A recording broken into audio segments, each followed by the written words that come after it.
Thank you very much, sir. Distinguished audience, governors, it's really a pleasure for me. I remember when I was a governor some 40 years ago, I was the head prefect in my school.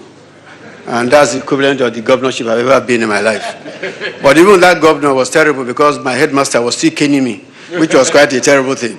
But I want to thank you for the statement of the chairman and also my other colleague who has talked about. I'm going to focus mainly on polio virus. And I have the first slide, please. Oh, it's not working. Okay. Okay, that's the other side. Thank you very much. You see, the issue is to look at what's the performance of Nigeria in polio at the sub-national level. I want to make a point. About 30 years ago, Nigeria made a grievous mistake. We have not corrected that mistake. And that's why we are one of the last countries for polio. That time, the PHC was handed over to the local government area when they were not prepared for it. And today, we're still not prepared at local government areas to handle the issues which they should be handling. They're the closest to the people, and that's where the problem occurs. Polio doesn't occur in the State House. Polio doesn't occur in the streets here. Polio occurs in the rural areas, and that's where we need to put our efforts. Next slide, please. And just keep going on. Nigeria, of course, you know, has the number of states, 774 local government areas. And the essence of the fact that what have they done? What have they done, you know, to reach the level of polio that we are? Can I have the next slide, please? If you look at that table there, in the last 2 or 3 years, we've been keeping our polio level a bit low. This year, up to May this year, we've only had 3 cases in those two states, 2 in Kano and 1 in Yobe. We're very close to the end of polio. But as you're going to see, something is happening this year, which we'll have to be very wary about. The next slide, please, because I have only 10 minutes. And that map shows you what the situation. Unfortunately, you can't see the red and the black dots. In 2010, in 2011, 2012, we're actually clearing polio out of Nigeria, except for that little corner, you know, the northeast part of Nigeria, because of some of the problems we have there. Next slide, please. And you see what I was mentioning about, that 2015 is a threat to Nigeria's polio eradication. If you look at the next slide, you understand why we're saying that. If you look at those slides, look at the year 2007, look at the year 2011, sorry, 2003, 2007, 2011. You can see that after every election, polio has surged in Nigeria. And the pattern has repeated itself. My worry is that will it repeat itself in 2015 as we are preparing for another election? And I hope we have learned our lesson that each time we have election, we divert our attention from when we are very close to victory and then let polio surge back into the country. Next slide, please. And then you see, it's not only polio that is the problem of Nigeria. You can see all the problems, the diseases, emerging diseases that occur. And most of them start at the rural areas, at the local government area. And that's why we must lay our emphasis on the local government area. Next slide, please. And then you see other things which you call the burden on our children of not just a matter of polio. You see all sorts of diseases, all sorts of problems. Next slide, please. That's what happened in 2012 when we had measles that virtually raged over Nigeria. Leadership carried that paper and said, measles on rampage. Next slide, please. And then you see what we're seeing, that the fact that even the president, the former president of the NME, described the health status in this country as gave it low marks. Next slide, please. And then now, why have we said that we have reached this level? Because we have neglected our national ethics. Sorry, please go back to that slide. We have neglected our national ethics. No, that's the one I'm talking about. Next slide, yeah, this slide, yeah, exactly, leave it there.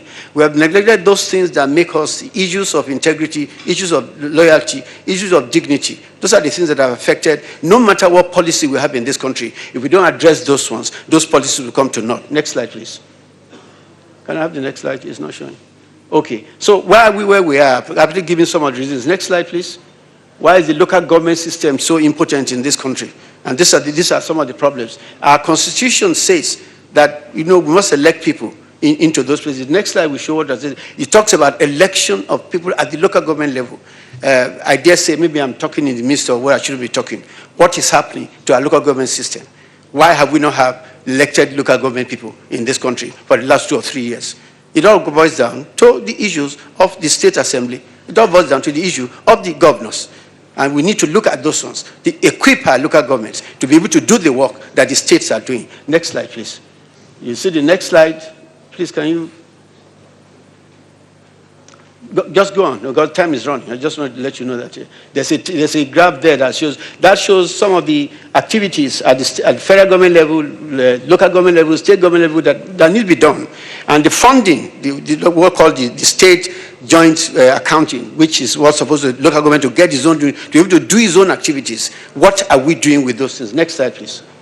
And see, I look at that, I said the pyramid of oppression from the federal government to the state government, to the local government. Who are the people oppressed? They are the people at the bottom. These are the people, the common people of this country. Those are the people that are oppressed. Next slide, please. Next slide. Sorry, I can't see that one from here. The light is coming. Yes, sorry. Yeah, I said enough of lip service in this country. We've been saying it. I mean, we need to move forward and do what is right for our people. Next slide. Now, I said, put your money where your mouth is. Next slide.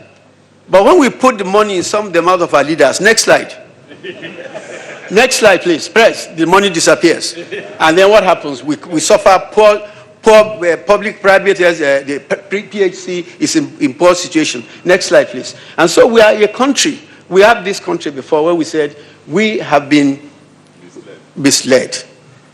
We have been suckered. That's what is happening to us. And time is coming for us, you and I, to get forward. And let's get people. Next slide. Next slide. You see that they were saying, yeah, just leave it there. We need to make up our mind what direction we want to go. Is it a good choice? Is it a bad choice? Is it the right road or is it the wrong road? Next slide. And it comes not only on the leaders, it comes on the people. Next slide, please. It comes also on the people. And so that one is not that clear. But you see somebody trying to use the wrong tool to remove a tooth from somebody else. Next slide, please. And then you say, here in this country, when our leaders are before us, we speak no evil before them. We see no evil. We hear no evil. Yet there's so much evil around. Next slide. And then so the government lies to us. We lie to the government. We lie to each other. And we are not where we should be. That's what is happening to us in this country. Next slide. And so, again, back to the oppression. Next slide. And let me end. I'm going to end up with the next 2 slides. Please, can you just quickly go over those ones?